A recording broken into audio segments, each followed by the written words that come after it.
so this allows me to support a lot of extra horsepower without having to sacrifice anything when I'm running E85. So this is a really nice setup to have.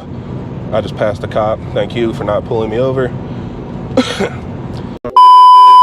Alright guys, we are back in my garage for another video, and today I want to talk to you a little bit about my initial impressions with tuning the Gauntlet high pressure fuel pump from Precision Raceworks and the stage 2 injectors that I have put on my 340i. I've started tuning it. We've been tuning it for a couple weeks, and I think I can give you guys a little bit of feedback, answer maybe some of your more common questions, so you know kind of what to expect when you install these and start tuning them to see where it goes. So let's go ahead and talk about it.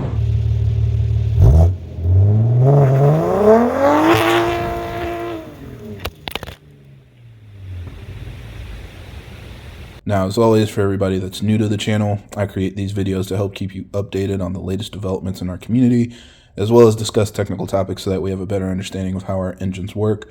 So if you're interested in more videos like that, be sure to subscribe because there will be a lot more coming out in the future.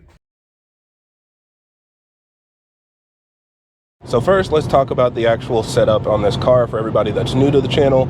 So I have a 2016 BMW 340i. It has the Gen 1 B58 transmission, and there are a bunch of upgrades on it. So the main thing is the Dynamic AutoWorks UltraFlow X Turbo that can support a lot more power.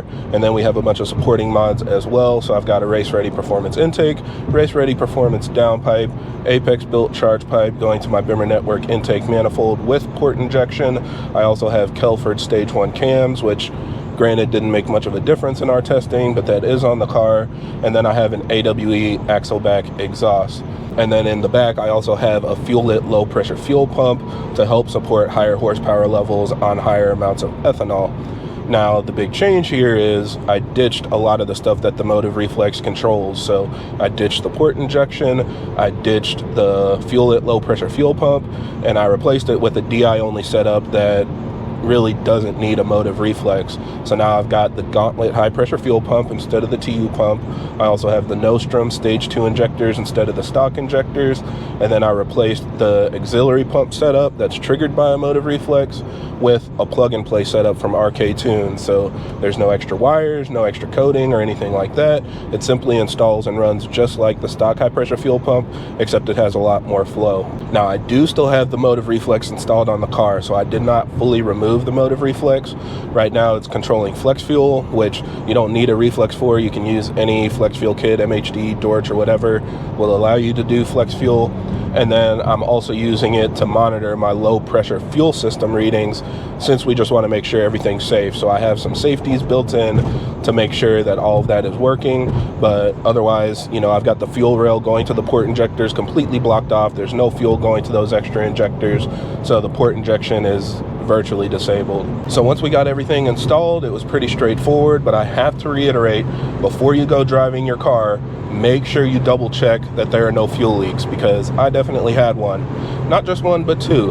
I actually had a fuel leak at the connection where the fuel line in the engine bay comes up, like right where it's connected to the low pressure feed line. I had a fuel leak there, and then I also had a fuel leak at the fuel rail because I didn't torque one of my injectors properly.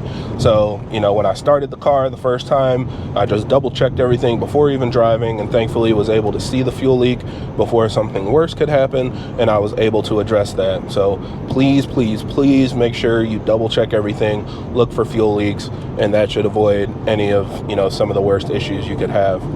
Then after that, we started logging and tuning everything. This is still going to be a flex fuel tune, so I started with pump gas. That was pretty straightforward. You know, most of what we were doing was just kind of adjusting the fueling.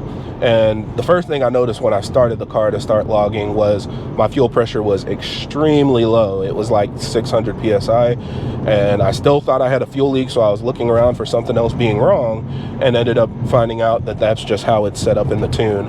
And so this is kind of a recommendation from Nostrum Nostrum and maybe for other injectors as well, because they flow more fuel, a lot of times they recommend dialing back the fuel pressure at idle to make things idle smoothly. And my car idles with no issue when I come to a stop. It doesn't idle rough. It doesn't like try to put a load on the engine and rev up or anything to keep it running. It idles just like stock. I can't even tell the injectors are there. Now, because I was messing with stuff, this was also around the time that my rail pressure sensor went out.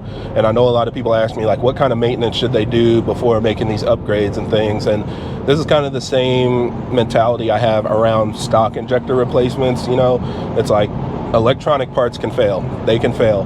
This rail pressure sensor went bad on my car. I don't entirely know why at this point, but thankfully I was able to diagnose it and fix it. And I'll post a video kind of explaining that, how that went about. But, you know, when I was driving the car, it just failed, you know, and there was nothing that I could do about that. So I would just say for most people, just do your regular maintenance, do your regular oil changes, spark plug changes, and all of that stuff. If anything does come up, address it, you know, park the car, diagnose the issue and fix it. But nothing just makes your car foolproof and perfect all the time. I run into problems. I've had plenty of issues with all of my cars. It just, things pop up from time to time. So, you know, I would say otherwise, this is just like any other install. Just slap them in, start logging the car, and pay attention, you know, scan for codes if you get a check engine light or something like that. And then tuning went really well. We started tuning on pump gas. It only took a couple revisions. Keep in mind, again, this car was already dialed in with port injection and stuff, so all we did was really adjust fueling, but we definitely noticed that the high pressure fuel pump was working a lot less. It was doing a lot more flow than we even expected. The injectors have plenty of headroom, so there's no issues there as well. And then the low pressure fuel pump has been keeping up. We're up to E44 right now in our tuning, and then we're going to start full E85 tuning as well. Again, I'll share all the results with you guys, get on the dyno and all that good stuff. But the car has been running well. I mean, it pulls strong, no misfires, no weird drivability issues. It really just works. But, you know, the main thing is making sure you find a good tuner. I work with Doug over at Subpar Tuning. The name is a pun, I promise. He's a good tuner, but it works really well. He answers really quickly, sends updates, notices things that I don't even notice in the log sometimes, and makes minor changes. And, you know, we're able to dial this thing in really well so that we can have a nice, safe tune. That's my goal here, because again, stock engine, stock transmission. I just want a car that I can enjoy, even if it makes good power. There's always going to be somebody that's faster, right? So I'm not really chasing records or anything. I'm chasing what I think is a good setup for a stock engine, stock transmission car. So that's around 600 to 650 wheel horsepower and no more than 600 foot-pounds of torque, hopefully. So everything's been going good so far. Again, no issues, nothing's breaking, nothing's smoking, nothing's, you know, misfiring or anything like that. So I'll let you guys know as we get more data how things go. And again, I'll post dynos and stuff once we set this up on E85. But again, a big thank you to Nostrum for working with me to get this on my car and do some testing for them. I'll be posting a nice little surprise video with them for you guys, so stay tuned for that. And otherwise, I think that's it for this video. So thank you guys for watching, and I hope this helps. And if you have any other questions or comments, leave them down below.